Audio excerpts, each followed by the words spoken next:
Chris, how are you? Hey, what's happening, guys? Sorry I'm so late. No problem. We just got stuff faxed us today. We had to go get physicals today in order to work Monday night, so we kind of had to rush around and do that. Is that a commission thing or is it a WCW thing? It's a commission thing, but also they figured while we were getting it done for Monday, they have to get a bunch of stuff done. You know, every state like Washington and Oklahoma need HIV tests and stuff, so we're pretty much stuck in the doctor's office all day. Mm-hmm. So now, are you now signed with WCW, or are you in negotiations to sign? Well, they presented me with something, and I haven't officially signed it yet, but we're just, I think it's probably a few minutes away from me doing that. Oh, okay. So we're just negotiating just a couple, like little stupid things that, that we could try and change a little for, here and there, but no big stumbling blocks. So I'm pretty much there. What's your thoughts? You've been in there for a couple weeks now. You're pretty much happy to get another chance? Yeah, but it's I mean, after all the stuff that we've been through and stuff, I'm just everybody knocked Kevin Sullivan, but I know before a lot of people had stuck up for me, and Eric just didn't want to take a chance, and Kevin, thank God did, so I have him to thank for that. But since we've been there, 2 weeks with Eric and Vince, they've been the two most, approachable people I've ever had as bosses. I mean, not really counting Paul because we were friends for so long, but they're as far as bosses go, they're not like Vince was, like an untouchable person. They're always right there for you, and they've been really fun to work with. And to already, to put us in the spot that we are, just being able to, to go out there like at the end of the pay-per-view and then being involved in the thing the other night. I mean, as much long as I've been around the business, I'm still a mark for me to be able to stand there at the beginning of the show with the balloons and all the confetti and stuff on. I mean, that was really fun. What were your thoughts as far as being able to come in and within a couple of weeks get the cruiserweight title, and hopefully this time when they do something with the cruiserweights, they'll make it a good wrestling division, and a lot of people are looking at that, so you're kind of at the focal point of what should be a good wrestling division, because you've got a lot of different opponents that many of whom you've never wrestled against. No, that's definitely something I'm looking forward to. There's so many, good cruiserweights in there. And I mean, well, the one thing, I've been working so long because to work against the height thing, so I think it's really kind of like a cruiser height title, pretty much, But there's so many people in the division that I'm looking forward to working with. I just hope that we get to have some singles matches instead of those 6-man big, clusters we've been having the last couple weeks. But if I could, be the person they're going to make the focal point of the cruiserweight division to help make it, maybe, assist in drawing some money, I'm glad they give me the chance to, and they've really, overlooked anything that's been said or talked about in the past, and and just kind of, give me the ball, and hopefully I don't, stumble over it this time. From your standpoint, how would you describe your departure from ECW? Because a lot has been said about it, and most of it not from your side. Well, I really tried to, when the whole thing happened, which, I know that, we were going to do TV, and I was on the phone, with Paul at about 3, 4 o'clock in the morning, going over what we're going to do with TV and helping him write some stuff. And then I show up at the airport maybe, 3 hours later, and my tickets have been canceled. And we kind of didn't communicate there for a couple days, and then, and then we tried to just leave it as the best thing for both of us, just kind of, part ways, as friends. To be ashamed to end, so long of a friendship, over something like that. And, because he knew that I would have the opportunity to go to work somewhere else. So it was just, it's kind of personal between me and him, so we kind of left it at that. Let's say with that, you were for a long time, you were almost like an assistant booker in that company. Paul knew from the time that we were both kids that that's what I really always wanted to do. He kind of used to equate like the way Eddie Gilbert would do the things. He would carry around a little, like a notebook, and he would make up his own, his own matches, and like book like his own imaginary territory, and write down every finish that that he saw for years. And I kind of did the same thing, and I wanted to, and I wanted to move along in those same footsteps in that regard. But I guess Paul saw me sometimes making some of the same mistakes. Like Key and Eddie were the two musketeers, and they tried to make me the third, but without making the same mistakes that they made. So he tried to kind of look out for me, sometimes too much, which is what started some of the problems. But yeah, I was, and I had a real good time doing it, and I learned a lot about booking and writing TV, and even editing the show. I mean, no one else, I don't think would have given me a chance to do that at any other company, at the age I'm at. You talk about that. I remember you probably started wrestling 14, 15. Is that right? Yeah, you were really young. Yeah, when I was 14. When you were 14, and your grandfather was a wrestler, was that your impetus? I mean, starting in wrestling because your grandfather was a wrestler, or were you just a fan and your grandfather had nothing to do with it? Well, I remember first being over his house. My first memory, seeing Billy Graham, the Grand Wizard, doing a promo, and until that point, I didn't even know that he had done this previously, and I just was immediately awestruck by it. And then he would just, he'd start telling stories as if, at the time I was only, maybe 4 or 5 years old when and then he started, talking about the guys as if, as I had known them, and he explained to me, and the first time, he brought me, to the Garden, and then he kind of got back into it a little bit with Angelo Savoldi. They would kind of road agents for Vince Senior's, small C shows they would do around in Jersey and stuff. And I got into it through then. I was put up the rings and working out with some of the guys from the time I was probably 7 years old on. Now, did you I think that this could be wrong, but I think it's right that the first time, or maybe the second match that Terry Funk had in Madison Square Garden, it was one of the first, was against your grandfather. Yeah, it was his first match in Madison Square Garden in 1974. Yeah. And then it was maybe 20-something years later. I got to wrestle in the ECW arena, and I remember my grandfather. I asked him about the match because I was such a Terry Funk mark. He just said how fantastic he was, but he just beat the heck out of him, and Terry did the same thing to me 20-something years later. Let's head to the phone calls. Let's go to Lewis in Tucson. You're the first up with Chris. Hi, what's up? Hey, Lewis. Hey, Chris Candido. I can barely hear Dave. Chris, it's nice to talk to you, man. You're one of my idols. I am. Yeah. You're so full of it. Seriously, you are. I've been following your career since, I guess I could start tracing it back before Smoky Mountain when you were coming out to California and stuff. Yeah, me and Sabu had the classic ladder match with the broken ladder. I've seen that. And I remember that. That is an awesome match. But all I really wanted to say was good luck to you, and I'm glad to see you in the cruiserweight division. You're the awesomest. Well, thanks a lot for hanging in there with me through all this stuff, and I hope I can keep making you enjoy my work. Well, your work is the best in the business right now, and Tammy and you are probably two of the most talented. So keep up the good work. Thank you, I appreciate it. All right, thanks a lot. Hey, Chris, is there anyone in particular of the cruiserweights or any couple of them that have you ever worked with Kidman before? No, not with each other. I believe at the Brian Tillman show, and I'm really looking forward to that because I think besides Ric Flair, who is who in my mind is untouchable. Probably I think Kidman last year was probably the most consistent consistently top level worker there was. So I'm real excited to get to work with him. What about, have you ever worked with Flair before? No, I haven't. But I was trying like hell to see it to get him to hit me with that damn club this past Monday. But Lex got to me first. I've been waiting for 14 years to get hit by Ric Flair. I'm sure I'll get it one day. I got to tell you a funny story about that. I was in Las Vegas many years ago, and it was the first time that Eddie Gilbert ever wrestled Ric Flair. It was in a tag team match.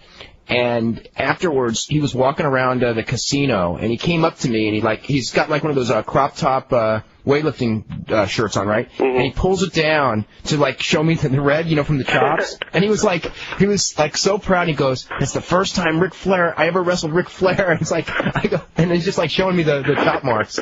Well, and I would be the same exact way. I mean, for a lot of us that kind of grew up around the business, it made us you're either going to become more of a mark, or you're just going to become to hate it. It definitely made me much more of a mark. And so I'm waiting for the demos.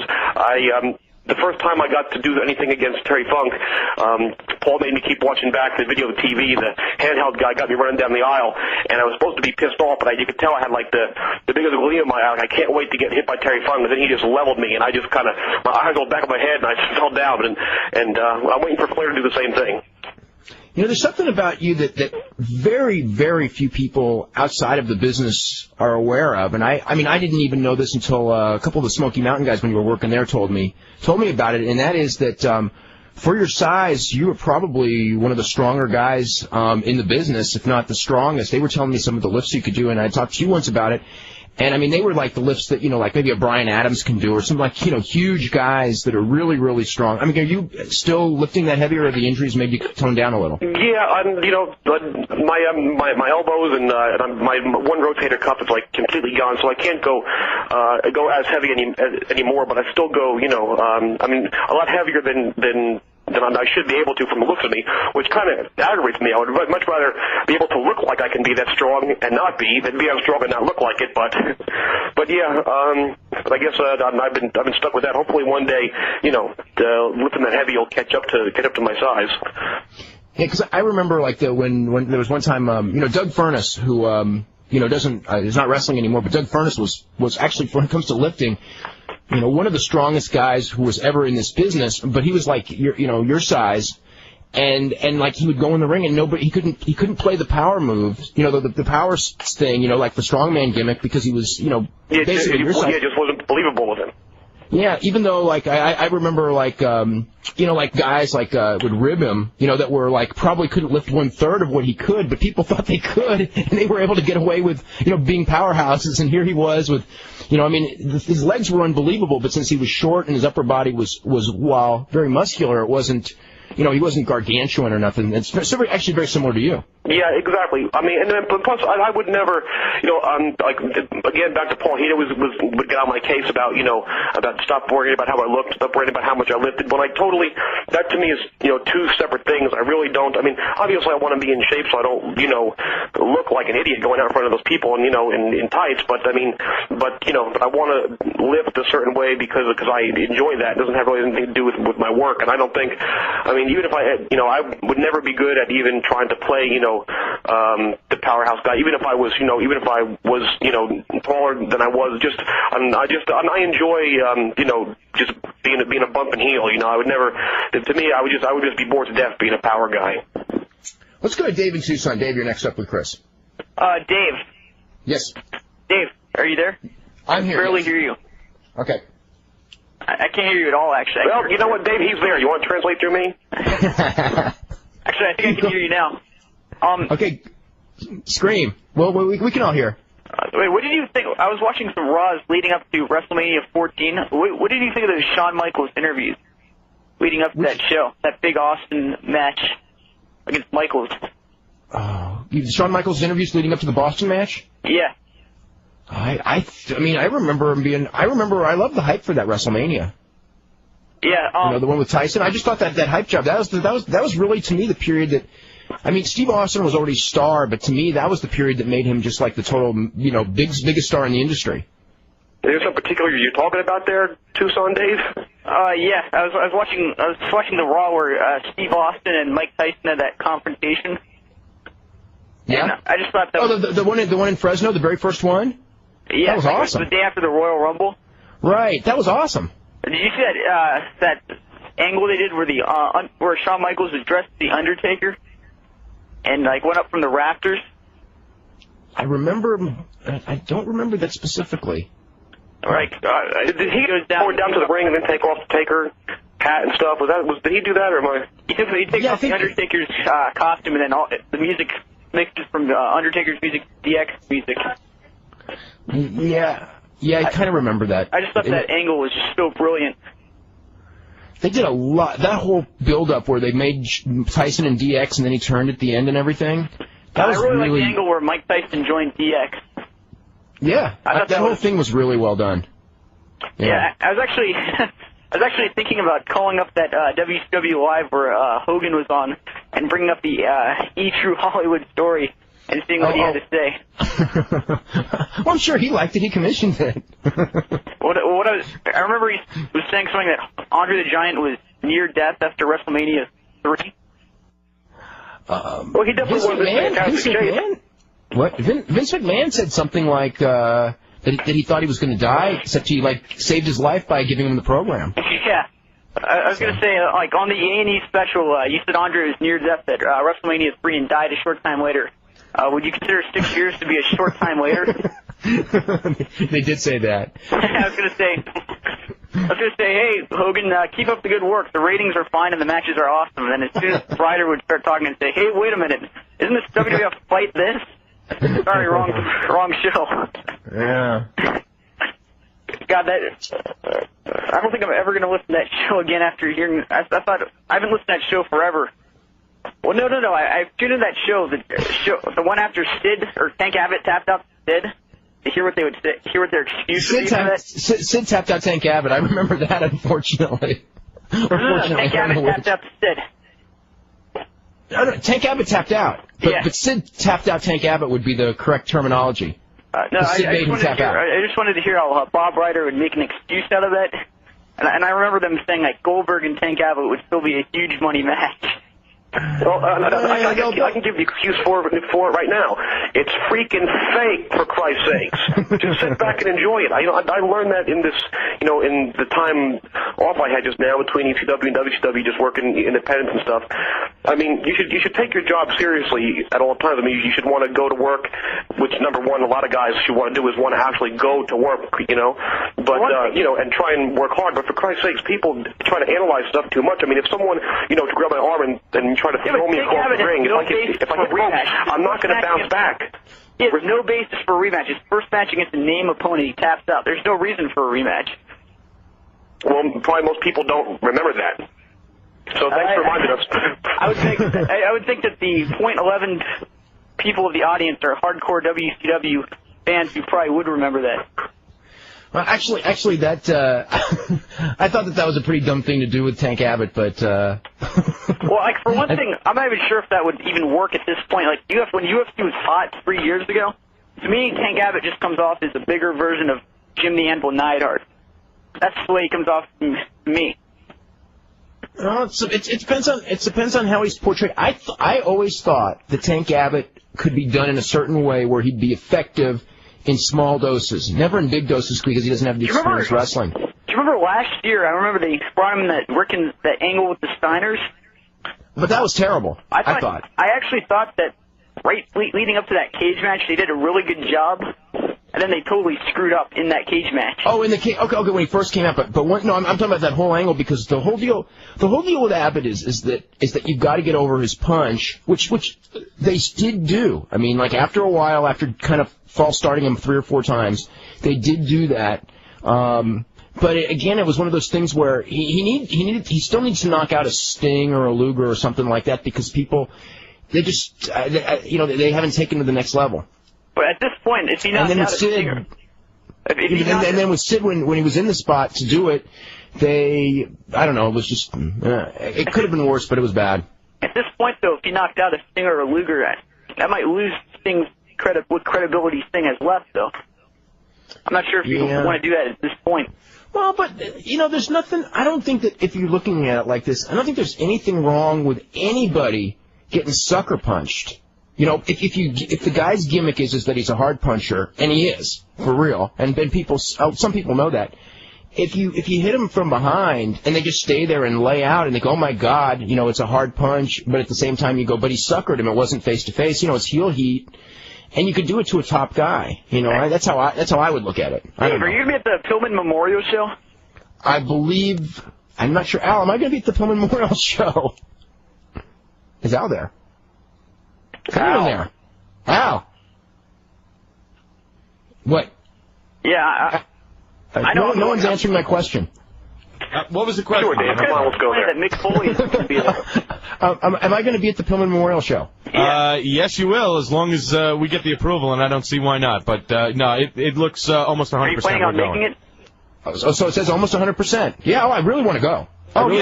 It's just a question of getting the approval from the people who handle the bean counters, but I don't see it being a problem. Okay, so I would say that there's a really good chance I'll be there. Maybe I'll get a chance to meet you. Oh, you're gonna go? Cool. Mick Foley's book. I remember he said something about he never talked to Brian Pillman about his problems. He's planning to make every Pillman memorial. So I'm kind of upset that he hasn't been added to that card. Well, or the lineup of guests. He's kind of retired. But Ricky the Dragon Steamboat's retired as well. Yeah, that's true. I don't know. Chris, you're going, right? Yes, I am. I think it's me and Billy Kidman. Yeah, that's going to be really cool. Chris, do you know any more of the matches? No, I don't. I just found out about this one. Kidman told me the other day that he talked to the fellow Marty Adams to help him put it together, and that's all I know. But I'm sure. I mean, it's a fantastic show every year. Speaking of Ricky the Dragon Steamboat, do you know much about his falling out with the WWF in 1991? Cause he told me about it. Who was that? Ricky Steamboat in the WWF. Was that the one where he? Not 1991, because he was, or maybe it was. Okay, I mean, I know from both sides. I just remember that period that he gave notice to the WWF, and then when he gave notice, they wanted him to lose on TV to Undertaker.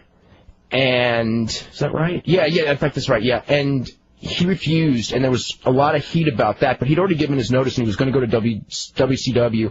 And I think that their feeling was that when they released him from his contract, that he swerved them when he went back to WCW later, because he had told them he was retiring. So I know that's where WWF was mad at him, and, you know, I don't know exactly. I mean, there was always problems with merchandising and things like that. I think he got a really small merchandising check and thought that he was being swerved on merchandising. Like, Ric Flair just entered the WWF, so maybe they could have had some matches. Well, it's not like they didn't have him. I mean, you know what I mean? It's like Flair and Steamboat. It's not like... I made a whole tape of, 6 hours of Steamboat Flair matches. I was actually thinking about, making a copy and giving one to Flair and one to Steamboat. You probably should, and I think Steamboat probably really... from 1978. They'd probably really appreciate that. They did some classic stuff. Chris, you saw a lot of that stuff, didn't you? Flair Steamboat stuff? Oh, and I finally... Yeah. I watch all that stuff all the time. I finally found a match with Hogan and Bret Hart in it from the WWF. They wrestled each other? In a tag? It was a tag team match.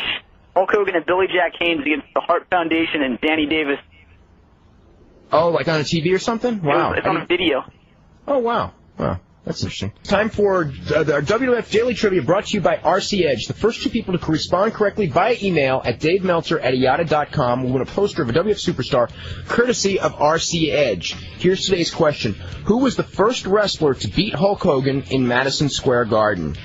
So, anyway, that's the deal. And that actually is, I don't know, it's easier than some of the recent ones we've had. Let's get back to Chris Candido. Chris, let's get to the phone calls. We're going to start with Richard in B.C. Richard, what's going on? Nothing much. Nice to see you back in the Big Two, Chris, where it's easier for me to watch you up here in Canada. My first question is who you're looking forward to facing right off the bat in WCW on TV. I know I wouldn't mind seeing you and Bret Hart maybe get together if that's possible, or you and Juventud. Well, I think I'm really the most person in the cruiserweight division I would like to work with is Kidman. I mean, working the Tillman show is cool, but to get to work a program with him, I think, with Tori involved and Tammy involved, that's something that I'm really looking forward to. But again, like I said, so right now, something that I learned in my time off, the biggest thing I'm looking forward to is being employed. And so I'm just going to, pretty much do whatever they need me to do. And, hopefully they're going to keep me in the position that they have me in right now, which, is a part, being a part of the new blood group, I think we could, help the company get back in the race here and get back in the fight.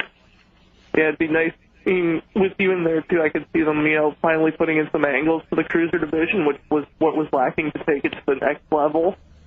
Oh, I couldn't hear any bit of that. Oh, sorry. He was basically saying that, he hopes that they could, add angles to the cruiserweight division, because, in the past, WCW had a lot of great cruiserweight matches without much storyline, developing them. Yeah, but I think the last thing that I remember, and I pretty much, follow everything. The last good storyline that the cruiserweight deal had was, with way back with Jericho and Dean. That was the last good storyline they had for that division. So, but I think it's a real natural. I mean, Kidman obviously right now the thing he's doing with Hogan, that's what he's going to be doing. But I hope after that's over, I think it's just a natural with the with the two girls involved. I think that's going to go. Mm-hmm. Dave, I've heard some rumors going around, and knowing Eric Bischoff's liking of shoot fighting in martial arts, is WCW trying to put together, more of a work-style shoot division? I've heard a few rumblings about it. They've talked about doing like a group, like a team, which would be maybe Mark Coleman, Mark Kerr, Abbott, Rick Steiner, names like that. It's been bounced around. Guys have been contacted. Maybe Don Fry and Brian Johnston. So yeah, it's been bounced around. I think they'll probably do it at some point. Let me ask your opinion on that, Dave. What do you think about?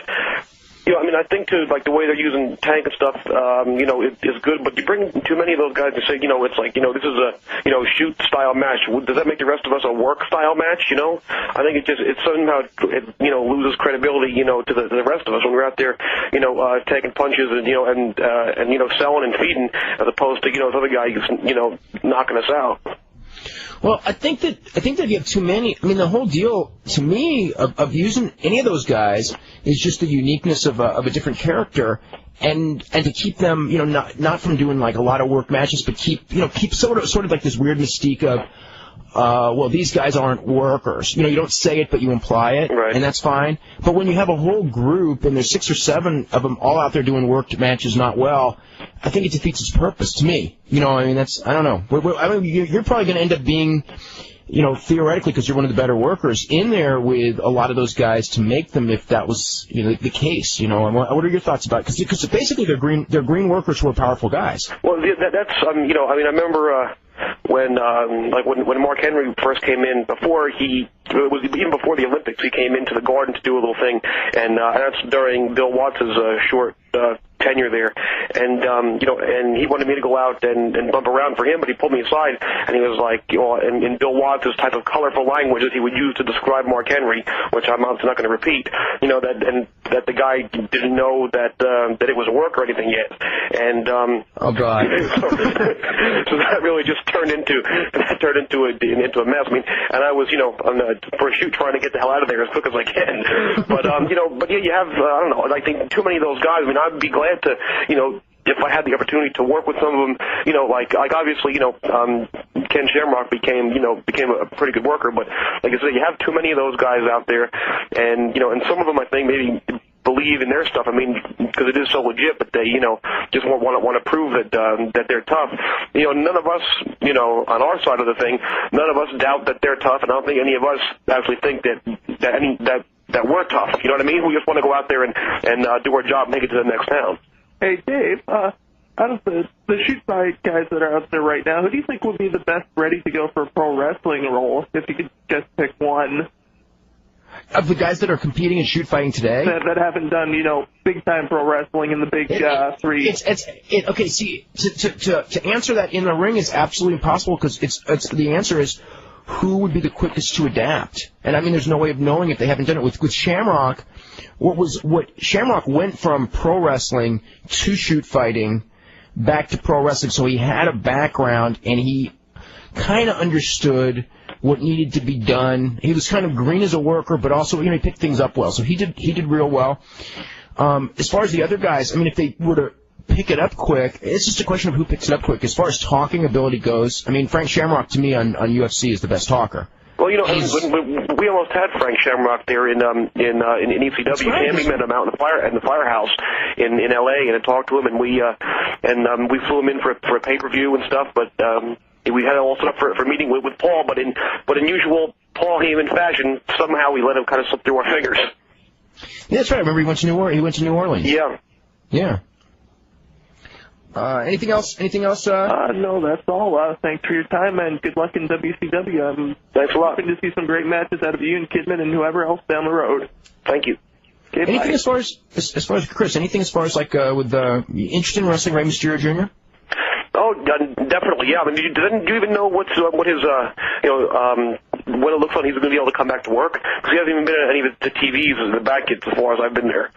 I believe he's going to be at TV Monday, although I don't know if he's going to appear on camera. But I heard ready to work June, July. Yeah, he would definitely be a guy I'm looking forward to working with. But I think I'm definitely happy that that that they were confident enough in me, to put the cruiserweight title on me to hopefully help elevate it, back to where any championship belt belongs. But I don't know if I think I could definitely have a good match with them, but I don't think that's my strength, And I remember I was looking through some stuff in the house here, and I was going through some old observers actually when you were down in Smoky Mountain, and was talking about my style of work, that I just like a basic worker, but I threw in some stuff, spots that looked to be just for my own enjoyment, and that's kind of and that's kind of what I do. I mean, I would kind of.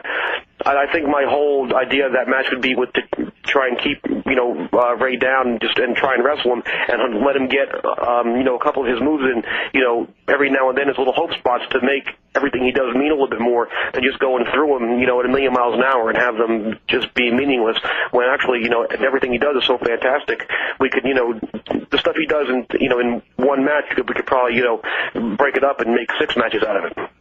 Yeah. I want to mention that we have 2 winners, Kelly Lucas from Massachusetts and Damon from Indiana. They answered who the first wrestler to beat Hulk Hogan in Madison Square Garden was, and the answer was Andre the Giant. So, anyway, did you know that, Chris? You know what? I kept thinking of as Hulk Hogan is when he came back as Hulk Hogan. When like post 84. And I wasn't even thinking about that Hulk Hogan. Yeah, because I'm sure you remember that whole Shea Stadium program and all that. Oh right? yeah. I was on that show. Larry Sharp and Inoki worked on that. That's how I was there with Larry. So. Oh, so you were actually at that show? Yeah. Yeah, I think Fujinami wrestled Chavo Guerrero and and Bruno Zbyszko and all that. Yeah. Yeah. Yeah. I mean, I remember.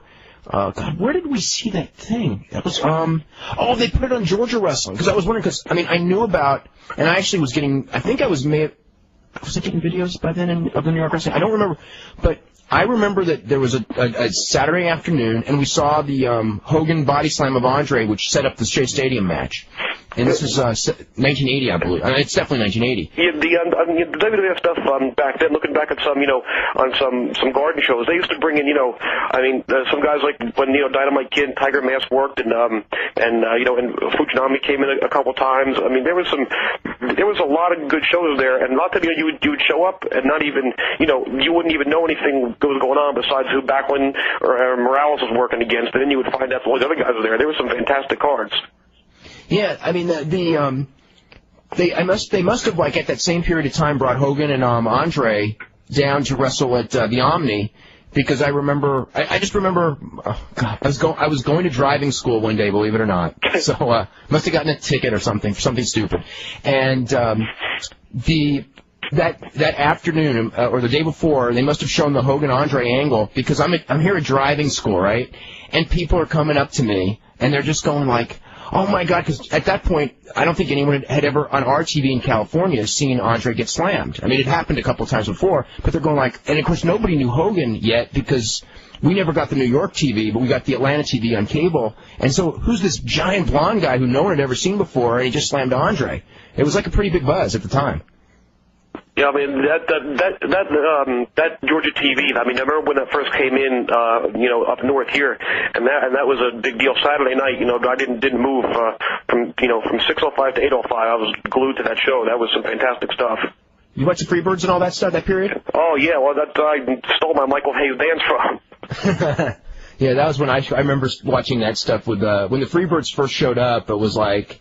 When the Road Warriors first showed up there a couple of years later, that was some awesome. For its time, it was really great.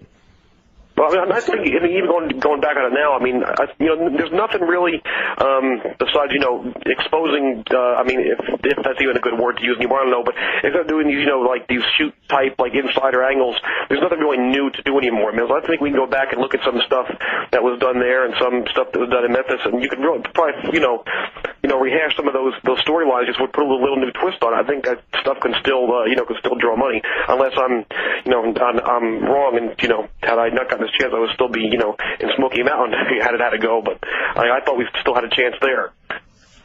There's something I asked a question about Smoky Mountain, and it was an angle that you did there where you dressed up like a baby. Can you describe that one? Yeah, I just every time it was just kind of Cornette just kind of grabbed it out of the way, that I would sell when I would, just take a couple bumps from the baby face and just, like kick and jump up and down and pout and stuff, and and then he said, well, what, next time, Hildebrand, rest his soul, get on you, like cross your arms and hold your breath, and then it just started getting over so well. Everybody started, chanting "Cry Baby." Then he had, Tim Horner go out and, started, call me on the promos. Then we had the, loser has to wear a diaper match or drink a bottle match. And then we did the deal where I had to wear a baby bonnet if I ever lost a match on TV. So Horner would come and interfere every week, so I would lose by DQ. He would come out with with my very prestigious WWA belt on. I chased him around, so I lost by count out. I had to keep wearing this bonnet for weeks and weeks on end on TV. And since we were right there, in Knoxville where the TV was airing, that's where we were living. I would just to kind of just get a rise out of her. Like me and Tammy would be going grocery shopping. I go, wait a second, I'd put on the bonnet to leave the house to really just put the angle over and just to start a little fun argument at home. But yeah, I wore a thing all over the place. I can't believe you were shopping. The first time I ever heard of the bonnet would have been maybe Terry Gordy, but all that crybaby stuff, that was stuff that Bill Watts did to Cornette. So I think that, like, since he had it done to him, he was going to make sure he had it. Yeah, he was making sure somebody else had it done to them too. But like the time that we did in Knoxville is where we did the diaper match, and I forgot to wear undertrunks underneath my trunks. I went underneath the ring and supposed to come out wearing a diaper. I'm like, holy damn, and I didn't have anything else to, I just had to kind of make sure I held the diaper up, and I didn't make it the whole way back to the locker room with the diaper up. Oh, God. Real quick, this is from Ryan Anderson, who wants to know what do you think were your best matches? If you had to, like, pick your own highlight tape, what matches would you pick? Definitely, my program against Tracy Smothers. I think our Bluegrass Brawl ladder match was probably definitely a highlight of them. The match me and Tracy had at the NWA tournament. Me and Johnny Smith against Doug Furness and Danny Crawford at Cork and Hall.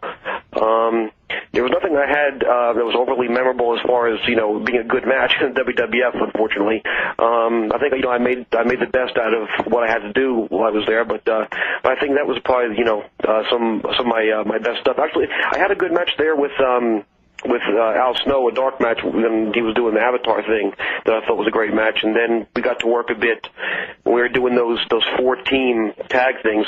And, the Rockers had to get eliminated quick, so me and Al got in and did about, 8 minutes worth of spots in the first 20 seconds of the match. But I wouldn't qualify that as good. It was just, we got to get it out of our system. But Tracy Smothers was definitely, hands down, I think the most talented guy I ever worked against, and the guy that I think, should definitely have a job somewhere in this business, on a full-time basis. What were, going back, your thoughts on, you spent a long time down in Smoky and everything. What was the plus, the goods and the bads of working down there, moving down there? I mean, for your career, it kind of made your career in some ways. Yeah, I mean, I think, had that place not happened, I don't know what, what would have ended up with me. I mean, Eddie Gilbert had started me, as ECW first opened, he brought me in there, but but who's to say, and how that would have went.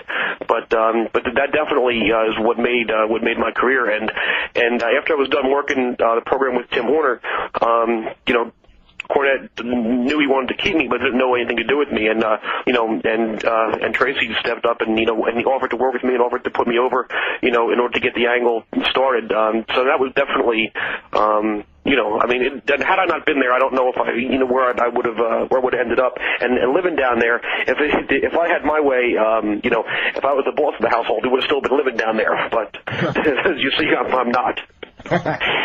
Let's go to Craig in Ontario. Craig, you're up with Chris. Hello. Let's go to John.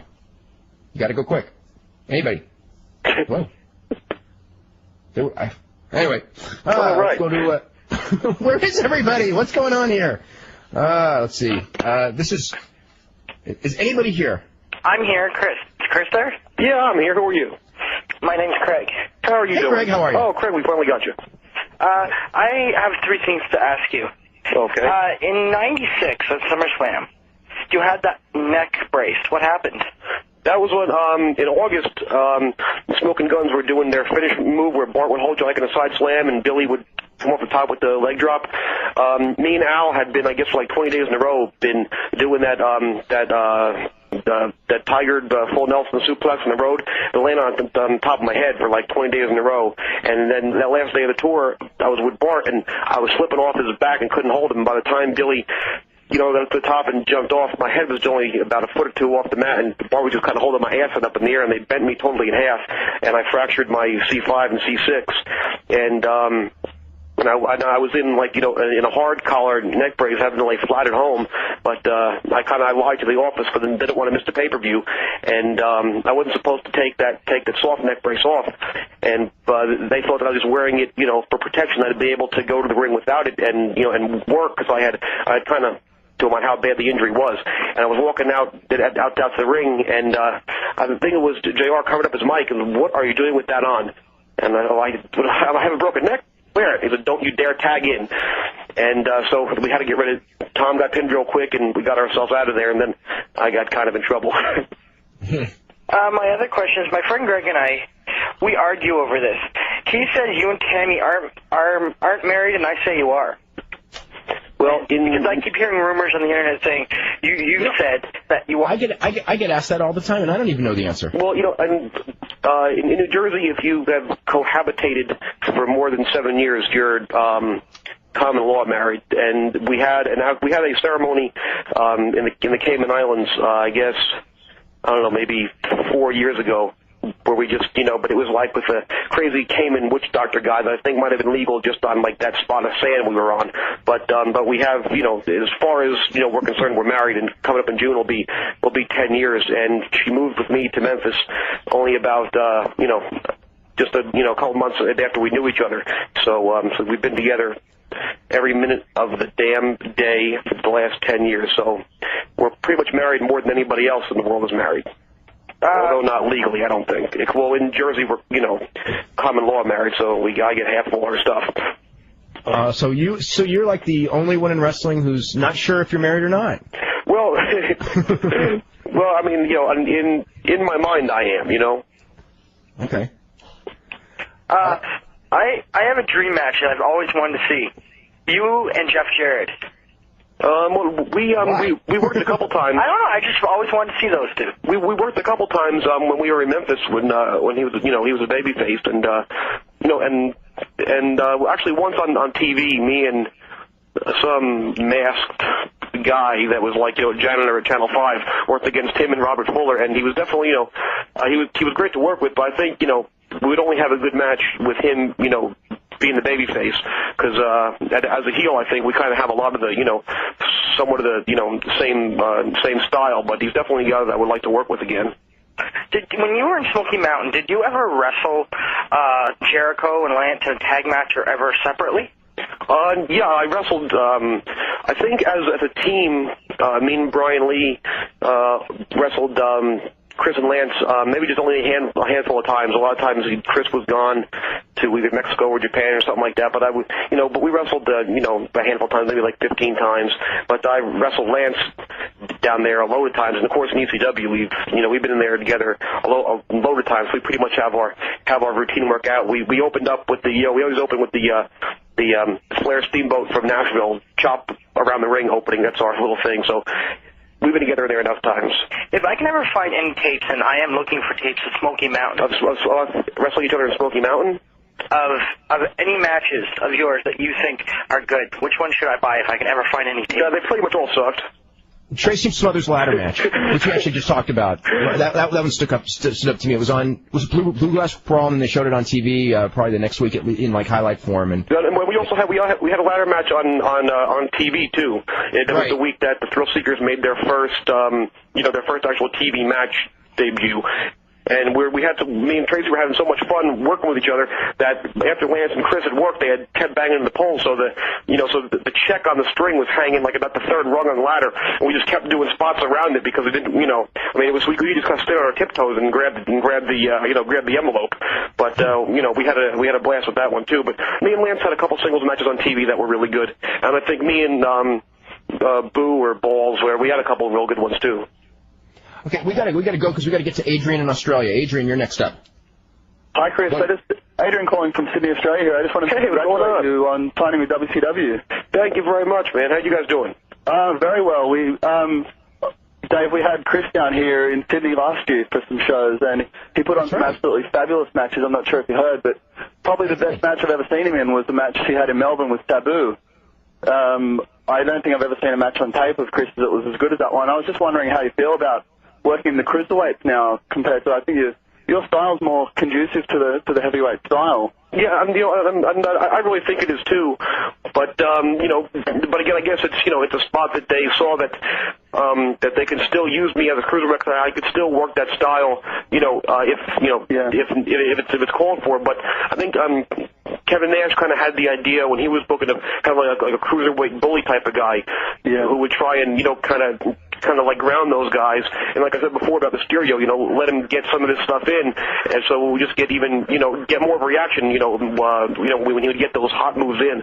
So hopefully that's what that's what I'll do. But eventually, if I either make it, I don't want to say be elevated to heavyweight class, because I don't want to demean the cruiserweight belt, but at the same time maybe even elevate the cruiserweight title to mean what it did like when Jericho had it.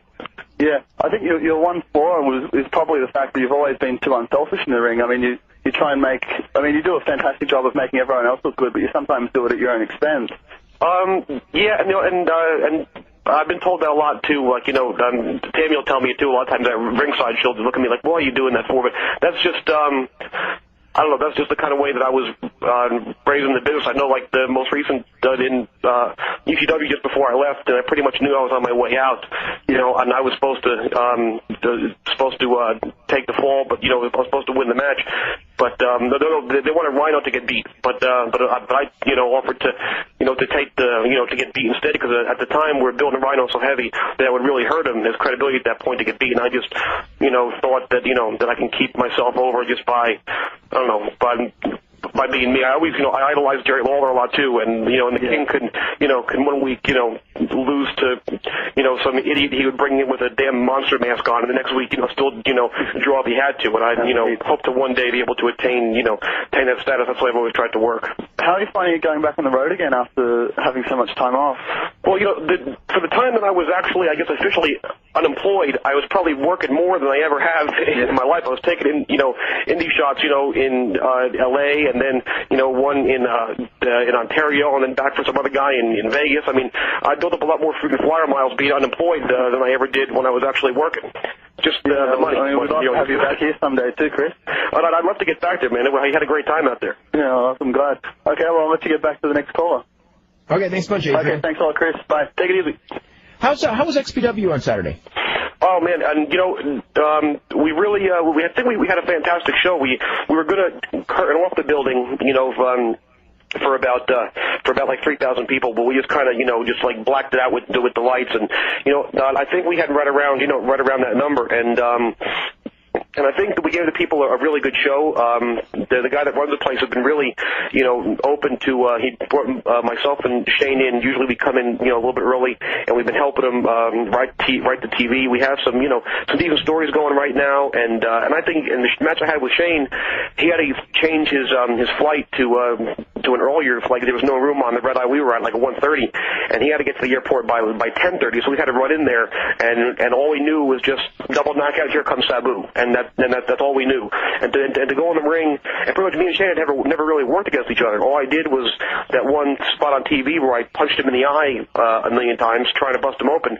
That was all we've ever touched each other. And I think we had a fantastic match, and we didn't talk over any of it. We just went out there and worked, and that was a real treat to get to do that with somebody that as talented as that you could just kind of feel what they were doing. And I think we had a great match. And in the last match, Alex Rotten and this guy Supreme that they're pushing, who's like their hardcore crazy Alex Rotten type guy, had a real fantastic match too. Let's go to CJ in Washington. You're probably gonna be our last caller. All right, great. Just a couple of quick questions. Over the past course of several months, there have been a lot of, I guess, nasty and probably untrue things said and written about Tammy. And I guess my two questions are, A, if you can tell us what's the real scoop and how's she doing, and B, what do you have to say to all the folks that have seemed to be making a living spreading, a lot of unkind things about her? Well, I'm glad that I can help somebody make a living. and the truth on Tammy is she's actually from the planet Mars, and and she right now is in the back cultivating crack in our backyard. I mean, no matter what I say, nobody's gonna, the people believe what they want to believe. It's just like, when you have somebody who's wrestling real or fake. So, and I'm through, trying to defend us. I just hope now that we've been given the chance to get back on national TV and back in the spotlight, and Vince and Eric have given us, a hell of a spot to prove ourselves. And I just hope that we can prove ourselves to be, to be in the spot that we belong in. And I can't do it anymore by words, because the people that stood behind us, I appreciate, and the people that didn't, I hope I get to prove them wrong. I do too. Thank you much for your time. Chris, is there anything like that if you could put your finger on something as far as like a downfall? Is there any one thing, or is it just something that happened to you and you just had to fight your way out of? Well, the whole deal started as Paul wanted us to start working the internet people to make me like the new loose cannon type of character, and he wanted me to take off, like 2 months because I had to get some stuff done to my knee, and he, said, well, let's use to our advantage, and I want to do this with you, and he said, but there's a chance it could backfire in our face. I said, well, why the hell are we doing it? Because it could be great. And he gives you the whole pep talk, and and he couldn't have you do anything because he's so motivating, and it ended up just blowing back in our face. And a lot of the problem was that I was off, and I was playing on that damn computer, and every time somebody would say something, I would have nothing to do, so I would just fire back at them. And when you fire back at somebody, their first thing to do is fire back at you. So part of it, was my own fault. I should have just kept my mouth shut, and it probably would have just, not gone as far as it did. But I think just even attempting to do, the whole I'm the new crazy loose cannon guy angle to that extent was probably, a bad idea. But I guess all in all, it probably worked out for the better, because I probably wouldn't have got a chance to be here in the spot I'm in, because I guess now I'm, became so much of a controversial figure that now, it kind of was controversial for Vince and Eric to put me in that spot. So maybe that'll, make people watch and, there's those nutty, screwed up people on TV. Maybe they'll want to watch us. I don't know. I don't know if that's gonna help as far as you've been put in a good spot, though. I mean, a spot to make it, and that's really all you could ask for. Yeah, I mean, and I really didn't think, like I said, I've been around the business for 28 years, and I always tried to really be realistic about what my spot was, and never in a million years did I think, as the show went off the air last week, we did some stuff in the ring that I assumed they're going to have to show this week to follow the storyline. I never thought I would be in an arena full of people, kicking the crap out of a blade up Hulk Hogan, So I mean, so the spot that they've put us in to give us a chance to prove ourselves was a pretty damn spot where people are going to be we're going to be in the spotlight, and I can't ask for anything more. And this time, if it screws up, then I have nobody to blame this time but myself. Okay, Chris, I want to thank you very much for doing the show today. We're totally out of time, and I want to remind everyone that tomorrow we will have Rey Mysterio Jr. on the show, and we'll see you tomorrow at 6 p.m. Chris, how are you? Hey, what's happening, guys? Sorry I'm so late. No problem. We just got stuff faxed us today. We had to go get physicals today in order to work Monday night, so we kind of had to rush around and do that. Is that a commission thing, or is it a WCW thing? It's a commission thing, but also they figured while we were getting it done for Monday, they have to get a bunch of stuff done. Every state, like Washington and Oklahoma, need HIV tests and stuff, so we're pretty much stuck in the doctor's office all day. Mm-hmm. So now, are you now signed with WCW, or are you in negotiations to sign? Well, they presented me with something, and I haven't officially signed it yet, but we're just, I think it's probably a few minutes away from me doing that. Oh, okay. So we're just negotiating just a couple, like little stupid things that, that we could try and change a little for, here and there, but no big stumbling blocks. So I'm pretty much there. What's your thoughts? You've been in there for a couple weeks now. You're pretty much happy to get another chance? Yeah, but it's I mean, after all the stuff that we've been through and stuff, I'm just everybody knocked Kevin Sullivan, but I know before a lot of people had stuck up for me, and Eric just didn't want to take a chance, and Kevin, thank God did, so I have him to thank for that. But since we've been there, 2 weeks with Eric and Vince, they've been the two most, approachable people I've ever had as bosses. I mean, not really counting Paul because we were friends for so long, but they're as far as bosses go, they're not like Vince was, like an untouchable person. They're always right there for you, and they've been really fun to work with. And to realize how fantastic he was, but he just beat the heck out of him, and Terry did the same thing to me 20-some years later. Let's head to the phone calls. Let's go to Lewis in Tucson. You're the first up with Chris. Hi, what's up? Hey, Lewis. Hey, Chris Candido. I can barely hear Dave. Chris, it's nice to talk to you, man. You're one of my idols. I am. Yeah. You're so full of it. Seriously, you are. I've been following your career since, I guess I could start tracing it back before Smoky Mountain when you were coming out to California and stuff. Yeah, me and Sabu had the classic ladder match with the broken ladder. I've seen that. And I remember that. That is an awesome match. But all I really wanted to say was good luck to you, and I'm glad to see you in the cruiserweight division. You're the awesomest.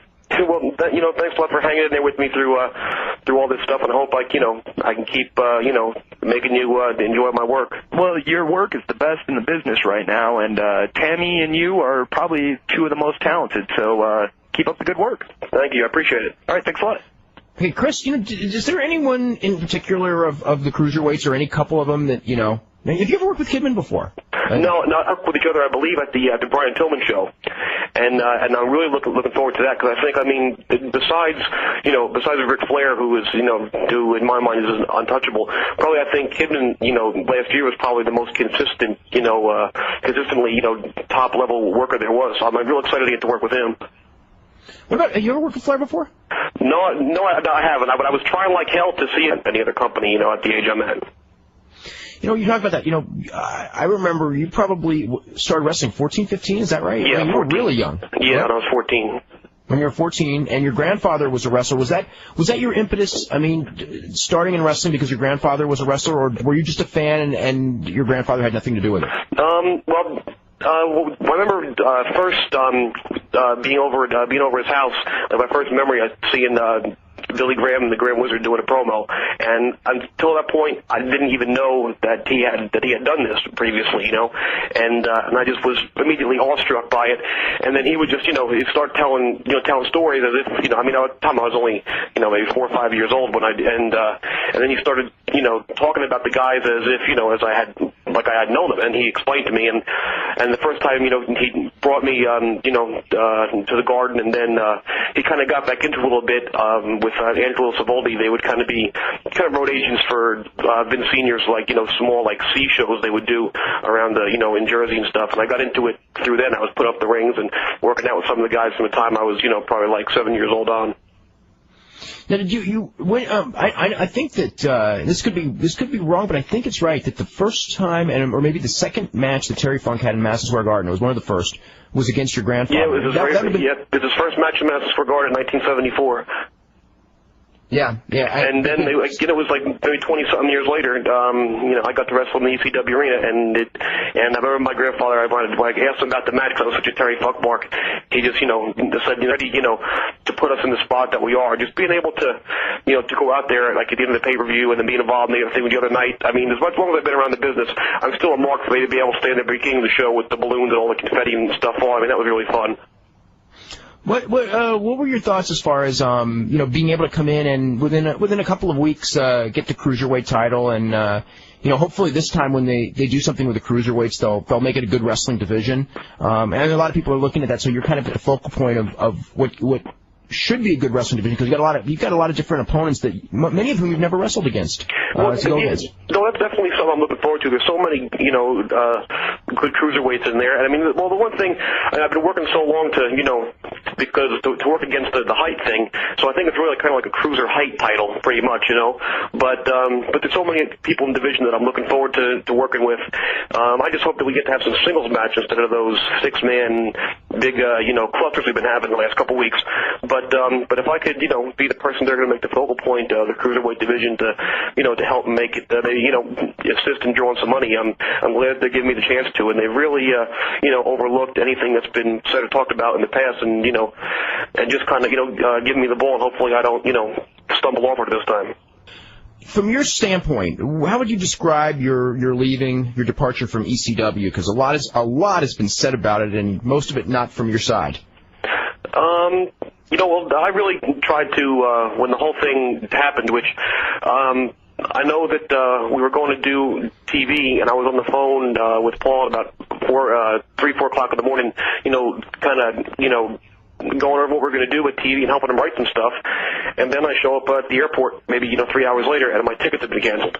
And we kind of didn't communicate there for a couple days, and then, and then we tried to just leave it as the best thing for both of us, just kind of, part ways, as friends. To be ashamed to end, so long of a friendship, over something like that. And, because he knew that I would have the opportunity to go to work somewhere else. So it was just, it's kind of personal between me and him, so we kind of left it at that.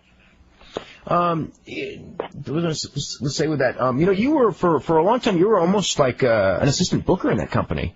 Well, Paul knew from the time that we were both kids that that's what I really always wanted to do. That's he kind of used to equate like the way Eddie Gilbert would do the things. He would carry around a little like a notebook, and he would make up his own his own matches, and like book like his own imaginary territory, and write down every finish that that he saw for years. And I kind of did the same thing, and I wanted to and I wanted to move along in those same footsteps in that regard. But I guess Paul saw me sometimes making some of the same mistakes. Like he and Eddie were the two musketeers, and they tried to make me the third, but without making the same mistakes that they made. So he tried to kind of look out for me, maybe sometimes too much, which is what started some of the problems. But yeah, I was, and I had a real good time doing it, and I learned a lot about booking and writing TV, and even like editing the show. I mean, no one else I don't think would have given me a chance to do that.